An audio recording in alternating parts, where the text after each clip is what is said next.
ఎన్నికలు వస్తున్నాయి అంటే మద్యం అమ్మకాలు విచ్చలవిడిగా జరుగుతాయి. ఎందుకంటే ప్రతి అభ్యర్థి ఎన్నికల సందర్భంలో కేసులు మందు కొనేసి అక్కడ పెట్టేస్తారు. అయితే రూల్ ప్రకారం మనకి ఆంధ్రాలో ప్రభుత్వం చేతిలో మద్యం షాపులు వచ్చినాయి.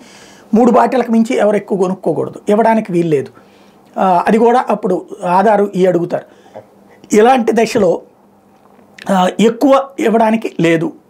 ఇక ఎన్నికల సంఘం మీద ఒత్తిడి తెస్తారో లేకపోతే ఇతర రాష్ట్రాల నుంచి డంపింగ్ చేసుకుంటారో తెలియదు. ఎందుకయ్యా అంటే ఇప్పుడు షాపులలో ఎక్కువ లాస్ట్ ఇయర్ ఈ టైంకి ఎంత అమ్మారో అంతకు మించి అమ్మద్దని వాటికి ఆదేశాలు వచ్చినాయి. దీంతో అనేక షాపులు మూతపడుతున్నాయి. ఏపీలో మద్యం షాపుల మీద ఆంక్షలు పెట్టారు. ఎలక్షన్ కమిషన్ ఆదేశాలు పాటిస్తామని ఎక్సైజ్ అధికారులు చెప్తున్నారు. పరిమితికి మించి షాపుల్లో అమ్మకాలు ఉంటే బంద్ అట.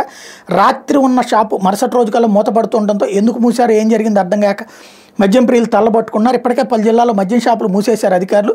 గత సంవత్సరం 2023 ఏప్రిల్ నెలలో ఏ షాపులో ఎంతవరకు అమ్మకాలు జరిగాయో అంతే మేరకు అమ్మకాలు జరపాలని ఉన్నతాధికారులు ఆదేశించారు. అమ్మకాల పరిమితి దాటితే షాపులు మూత వేసేస్తున్నారు. అయితే ఇక్కడ సమస్య ఏంటంటే ఇది వైసీపీకి ఒక రకంగా ఫెచ్చింగ్, ఒక రకంగా మైనస్. మద్యాన్ని కంట్రోల్ చేస్తున్నారని ఫెచ్చింగ్. బట్ చంద్రబాబు గారు ఇప్పటికే మద్యం ధరలు నేను వస్తే తగ్గిస్తానని చెప్పినట్టు రేపు వస్తే మద్యం అందుబాటులోకి తీసుకొస్తాను, ఇదిగో మీరేదో కష్టపడుతున్నారు, ఇంత కష్టపడి అంత మందు తాగుదాం అంటే జగన్మోహన్ రెడ్డి తాగనియట్లేదు.